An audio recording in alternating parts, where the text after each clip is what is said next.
মানসিক চাপে আছেন ইমরান খান। সাক্ষাৎ শেষে জানালেন বোন উজমা চিকিৎসা সেবা বঞ্চিতের অভিযোগ।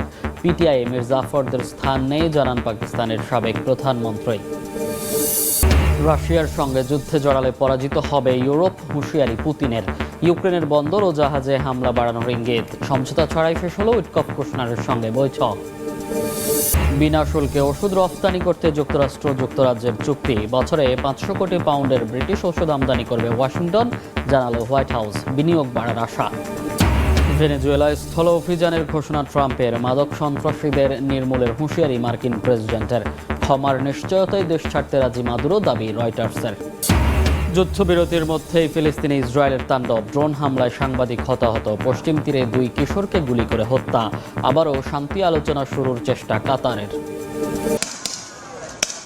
চীনের ক্রমবর্ধমান সামরিক চাপ ও আক্রমণাত্মক অবস্থানের মধ্যেই গেল সপ্তাহে $40 বিলিয়ন অতিরিক্ত প্রতিরক্ষা বাজেট ঘোষণা করেন তাইওয়ানের প্রেসিডেন্ট লাই চিং-তে। এই বাজেটকে তাইওয়ানের ইতিহাসে অন্যতম বৃহৎ প্রতিরক্ষা বরাদ্দ হিসেবে দেখা হচ্ছে। লক্ষ্য দ্বীপটির আকাশ ও সমুদ্র প্রতিরক্ষা জোরদার করা, সেই সঙ্গে সামরিক বাহিনীর আধুনিকীকরণ এবং সম্ভাব্য যুদ্ধ পরিস্থিতির জন্য রিজার্ভ বাহিনীকে আরও প্রস্তুত করা। স্থানীয় সময় মঙ্গলবার উত্তর পূর্বাঞ্চলীয় ইলান কাউন্টিতে রিজার্ভ সদস্যদের উদ্দেশ্যে দেয়া বক্তব্যে লাই বলেন, চীনের চাপ, হয়রানি এবং সম্ভাব্য যে কোনো পরিস্থিতির জন্য আরও ভালোভাবে প্রস্তুত হচ্ছেন তারা। জাতীয় নিরাপত্তায় কোনো আপোষ চলবে না জানিয়ে কড়া বার্তা দেন প্রেসিডেন্ট লাই। বলেন, সমঝোতার পথে হাঁটতেও দরকার বাস্তব শক্তি, না হলে যে কোনো সমঝোতাই শেষ পর্যন্ত আত্মসমর্পণে গিয়ে ঠেকতে পারে। প্রকৃত শান্তি নিশ্চিত করতে তাইওয়ানকে শক্তির উপর নির্ভর করতে হবে, কারণ শান্তি কোনো চুক্তিনামা দিয়ে অর্জিত হয় না এবং তা কোনো আগ্রাসীর দাবির কাছে নতি স্বীকার করেও অর্জিত হবে না। সমঝোতার পথে হাঁটতে হলে সামর্থ্য থাকতে হবে যেন জাতীয় স্বার্থ রক্ষা করা যায়। পর্যাপ্ত শক্তি ছাড়া কথিত সমঝোতা শেষ পর্যন্ত আত্মসমর্পণে ঠেকে। 2021 সালে রিজার্ভ বাহিনীর প্রশিক্ষণে সংস্কার আনে তাইওয়ান সরকার। বাড়ানো হয় যুদ্ধ ও গুলি চালানোর অনুশীলন। পরের বছর বাধ্যতামূলক সামরিক সেবার মেয়াদ বাড়িয়ে 1 বছর করা হয়। ভাষণ শেষে রিজার্ভ সেনাদের ড্রোন ওড়ানো, অস্ত্র চালনা, গ্রেনেড নিক্ষেপ ও প্রাথমিক চিকিৎসা প্রশিক্ষণও পর্যবেক্ষণ করেন প্রেসিডেন্ট লাই। রাশিয়ার সঙ্গে যুদ্ধে জড়ালে দ্রুত পরাজিত হবে ইউরোপ, এমনটাই হুঁশিয়ারি দিয়েছেন রুশ প্রেসিডেন্ট ভ্লাদিমির পুতিন। সম্প্রতি কৃষ্ণ সাগরে রাশিয়ার 2টি ট্যাঙ্কারে নো ড্রোন হামলাকে জলদস্যুতা আখ্যা দিয়ে পুতিন বলেন, এর জবাবে রাশিয়া ইউক্রেনীয় বন্দর ও জাহাজে হামলা বাড়াবে। এমন হুঁশিয়ারি দেওয়ার কিছুক্ষণ পরেই মার্কিন প্রেসিডেন্টের বিশেষ দূত স্টিভ উইটকফ ও জ্যারেড কুশনারের সঙ্গে 5 ঘন্টা ধরে রুদ্ধদ্বার বৈঠক করেন পুতিন। তবে 2 দেশের আলোচনায় কোনো সমঝোতা হয়নি বলে জানিয়েছে ক্রেমলিন। যদিও ডোনাল্ড ট্রাম্প শঙ্কা প্রকাশ করে জানিয়েছেন, এই যুদ্ধ বন্ধ করা সহজ হবে না। রাশিয়া ইউক্রেন যুদ্ধের শুরু থেকে ইউরোপের দেশগুলো নিজেদের নিরাপত্তা নিয়ে শঙ্কা প্রকাশ করে আসছিল। সম্প্রতি ইউরোপের কয়েকটি দেশের আকাশসীমায় রুশ ড্রোনের উপস্থিতির পর থেকে এই শঙ্কা আরও বেড়ে যায়। মস্কো বারবার দাবি করে আসছে তারা ইউরোপের সঙ্গে যুদ্ধে জড়াতে চায় না। স্থানীয় সময় মঙ্গলবার রুশ প্রেসিডেন্ট ভ্লাদিমির পুতিন আবারও একই দাবি করেন। তবে তিনি হুঁশিয়ারি দিয়ে বলেন, ইউরোপ যদি সরাসরি সংঘাতে যেতে চায় তাহলে রাশিয়া লড়াইয়ের জন্য প্রস্তুত রয়েছে। তিনি এও দাবি করেন, যুক্তরাষ্ট্রের president Donald Trump Russia Ukraine যুদ্ধ বন্ধের যে প্রচেষ্টা চালাচ্ছেন তাতে বাধা দিচ্ছে ইউরোপের দেশগুলো। যদি ইউরোপ আমাদের সঙ্গে যুদ্ধ শুরু করে তবে খুব দ্রুতই পরিস্থিতি পাল্টে যাবে। এটি ইউক্রেন নয়। ইউক্রেনের ক্ষেত্রে আমরা সতর্ক ও নির্দিষ্ট পদ্ধতিতে কাজ করি। এটি আধুনিক অর্থে পূর্ণমাত্রার যুদ্ধ নয়। কিন্তু যদি ইউরোপ যুদ্ধ বেছে নেয় তবে পরিস্থিতি খুব দ্রুত এমন পর্যায়ে পৌঁছতে পারে যেখানে আলোচনার জন্য কাউকেই আর খুঁজে পাওয়া যাবে না। একই দিন রুশ প্রেসিডেন্ট কৃষ্ণ সাগরে রাশিয়ার 2টি ট্যাঙ্কারে সম্প্রতি নৌ ড্রোন হামলাকে জলদস্যুতা হিসেবে আখ্যা দিয়েছেন। তিনি হুঁশিয়ারি দিয়ে বলেন, জবাবে রাশিয়া ইউক্রেনীয় বন্দর ও জাহাজে হামলা আরও বাড়াবে। এমন বক্তব্যের কিছুক্ষণ পরে মার্কিন প্রেসিডেন্টের বিশেষ দূত স্টিভ উইটকফ ও জ্যারেড কুশনারের সঙ্গে যুদ্ধবন্ধের আলোচনায় বসেন তিনি। প্রায় 5 ঘন্টার এই আলোচনা ফলপ্রসূ হয়েছে বলে জানান পুতিনের উপদেষ্টারা। বলেন, যুক্তরাষ্ট্রের প্রস্তাবিত শান্তি পরিকল্পনার কিছু কিছু বিষয় নিয়ে সন্তুষ্ট নয় মস্কো। যুদ্ধবন্ধে যুক্তরাষ্ট্রের তৎপরতার উপরই আস্থা রাখছেন ইউক্রেনের প্রেসিডেন্ট ভলোদিমির জেলেনস্কি। তিনি বলেন, আলোচনার গতি ও যুক্তরাষ্ট্রের ইউক্রেনের সক্রিয় ভূমিকা তাকে আশাবাদী করেছে। অন্যদিকে মার্কিন প্রেসিডেন্ট ডোনাল্ড ট্রাম্প শঙ্কা জানিয়ে বলেন, রাশিয়া ইউক্রেনের যুদ্ধের পরিস্থিতির সমাধান করা সহজ নয়। তিনি আবারও উল্লেখ করেন, যদি যুদ্ধবিরতি চুক্তি স্বাক্ষরিত হয় তবে তিনি নোবেল শান্তি পুরস্কারের যোগ্য। 91%. শান্তি আলোচনার মধ্যে ইউক্রেনের পূর্বাঞ্চলে পোক্রোভস্ক শহর পুরো দখলে নেয়ার দাবি করেছে রাশিয়া। যুদ্ধবিরতির মধ্যেই ফিলিস্তিন জুড়ে চলছে ইসরায়েলি বাহিনীর তাণ্ডব। খান ইউনিসে ইসরায়েলি ড্রোন হামলায় একজন সাংবাদিক নিহত এবং একজন সাংবাদিক আহত হয়েছেন। পশ্চিম তীরে 2 কিশোরকে গুলি করে হত্যা করেছে দখলদার বাহিনী। অব্যাহত রয়েছে সামরিক অভিযানও। এদিকে মধ্যস্থতার মাধ্যমে শান্তি আলোচনার দ্বিতীয় ধাপ শুরু করার চেষ্টা করছে কাতার। এমন চিত্র যেন যুদ্ধবিরতির একেবারে বিপরীত। ফিলিস্তিনের পশ্চিম তীরের নাবলাসে ইসরায়েলি সেনারা সন্দেহভাজন ফিলিস্তিনি যোদ্ধা আব্দুল করিম সানুবারের বাড়ি ধ্বংস করে দেয়। আশপাশের 13টি বাড়ি নিরাপদে খালি করা হয়। ইসরায়েল কর্তৃপক্ষের দাবি, সন্ত্রাসী কর্মকাণ্ড রোধের জন্যই মূলত এই অভিযান চালানো হয়েছে।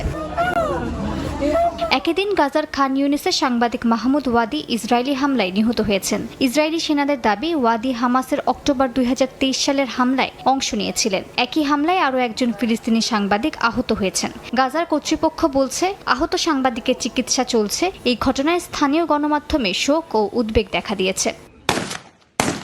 এছাড়া অধিকৃত পশ্চিম তীরে 2 ফিলিস্তিনি কিশোর ইসরায়েলি বাহিনীর হামলায় নিহত হয়েছেন। হেব্রনে 17 বছর বয়সী মুহান্নাদ তারিক আল জুখাইরকে সেনারা গুলি করে হত্যা করে। রামাল্লায় 18 বছর বয়সী রাসলান আসমারকেও গুলি করে হত্যার পর মাটিতে রক্তাক্ত অবস্থায় ঘণ্টার পর ঘণ্টা ফেলে রাখা হয়।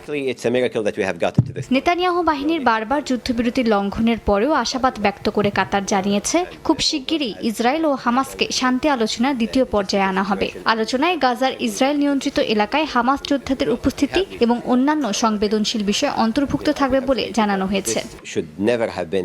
ভেনেজুয়েলায় শিগগিরই স্থল অভিযানের ঘোষণা দিয়েছেন মার্কিন প্রেসিডেন্ট ডোনাল্ড ট্রাম্প।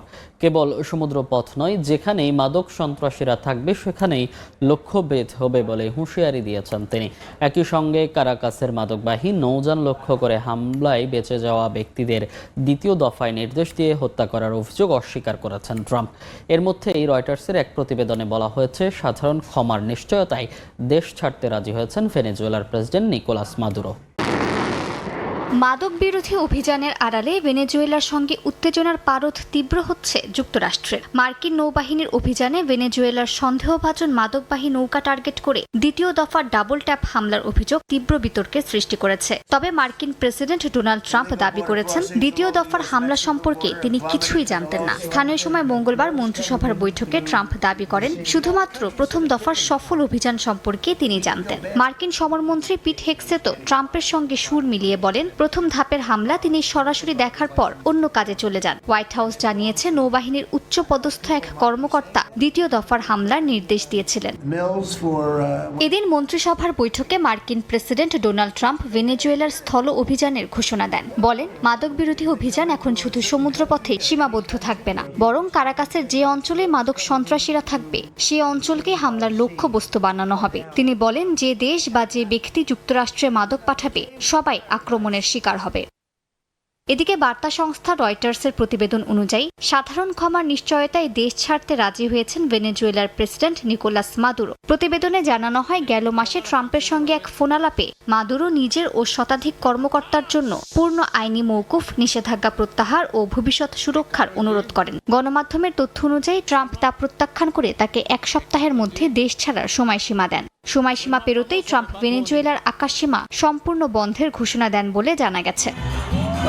এসব গুঞ্জনের মধ্যেই নিজ দেশের জনগণের প্রতি আনুগত্যের শপথ করেছেন ভেনেজুয়েলার প্রেসিডেন্ট নিকোলাস মাদুরো। এক সমাবেশে মাদুরো দাবি করেন, রাজনৈতিক উদ্দেশ্যেই যুক্তরাষ্ট্র ভেনেজুয়েলার উপর চাপ বাড়াচ্ছে।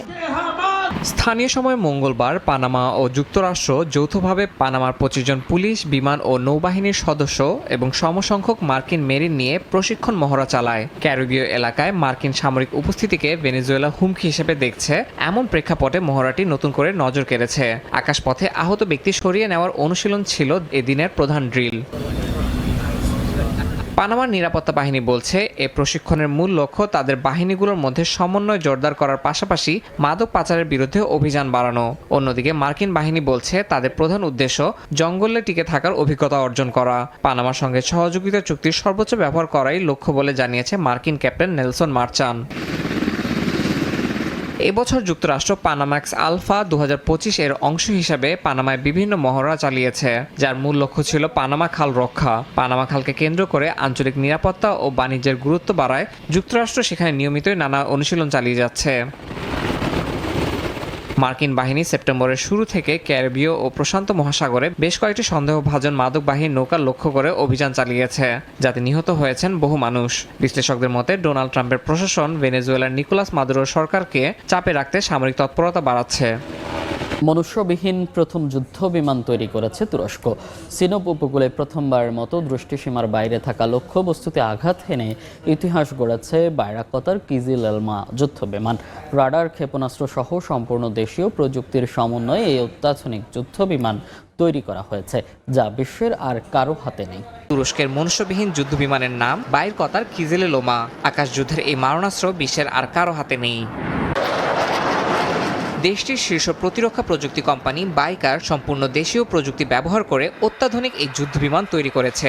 সিনোপ উপকূলের পরীক্ষায় কিজেললোমা ক্ষেপণাস্ত্র ছুড়ে দ্রুতগামী জেট লক্ষ্যবস্তুতে নিখুঁতভাবে আঘাত হানে। প্রথমে এসেলসানের মুরাদ AESA রাডার দিয়ে লক্ষ্য শনাক্ত হয়, তারপর তা অনুসরণ করে ক্ষেপণাস্ত্র ছোড়া হয়। তুরস্কের ইতিহাসে এটি প্রথম যেখানে দেশীয় রাডার ও ক্ষেপণাস্ত্র একসঙ্গে পরীক্ষায় সাফল্য পেয়েছে।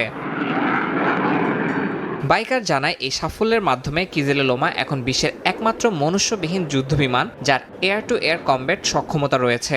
আকাশের দ্রুতগতির চলমান লক্ষ্যবস্তুতে সুনির্দিষ্ট আঘাত হানতে পারার ঘটনা UAV প্রযুক্তিকে সম্পূর্ণ নতুন মাত্রায় পৌঁছে দিয়েছে। এই ঘটনায় কিজেললোমার সঙ্গে মেরজিফোন ঘাঁটির 5টি F-16 যুদ্ধবিমান অংশ নেয়। ভবিষ্যৎ মানুষবাহী ও মনুষ্যবিহীন যৌথ আকাশ যুদ্ধের দিক নির্দেশনা দিচ্ছে তুরস্কের এই সফলতা। 2003 সাল থেকে বাইকার নিজস্ব অর্থায়নে UAV প্রকল্প চালিয়ে যাচ্ছে। আজ কোম্পানিটি বিশ্ব ড্রোন বাজারে শীর্ষস্থানীয় রপ্তানিকারক। 2023 ও 2024 এই 2 বছরেই $1.8 বিলিয়ন রপ্তানি আয় ধরে রেখেছে কোম্পানিটি। পরিসংখ্যান বলছে টানা 4 বছর ধরে তুরস্কের প্রতিরক্ষা ও এরোস্পেস রপ্তানিতে সর্বোচ্চ অবস্থান তাদেরই। কিজেললোমার সফল পরীক্ষা এই অবস্থানকে আরও দৃঢ় করবে বলে মত বিশ্লেষকদের।